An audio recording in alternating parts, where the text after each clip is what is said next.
വ്യാജ നമ്പർ പതിപ്പിച്ച ജീപ്പിൽ MDMA കടത്ത്, വിൽപ്പനക്കാരും കൂട്ടാളിയും പിടിയിൽ. പൊഴുതന മുത്താറിക്കുന്ന് കോഴിക്കോടൻ വീട്ടിൽ കെ. നഷീദ്, പൊഴുതന 6 മൈൽ ചാലിൽത്തൊടി വീട്ടിൽ മുഹമ്മദ് അർഷൽ എന്നിവരെയാണ് ലഹരിവിരുദ്ധ സ്ക്വാഡും മേപ്പാടി പോലീസും ചേർന്ന് ചോലാടി ചെക്ക് പോസ്റ്റിൽ നിന്ന് പിടികൂടിയത്.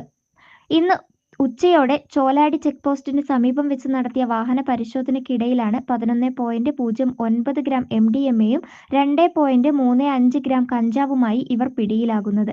ഇവർ സഞ്ചരിച്ച ജീപ്പിന്റെ മുൻഭാഗത്ത് KL 01C1126 എന്നും പിറകുവശത്ത് KL 01N1126 എന്ന വ്യാജ നമ്പർ പ്ലേറ്റുമാണ് ഘടിപ്പിച്ചിരുന്നത്.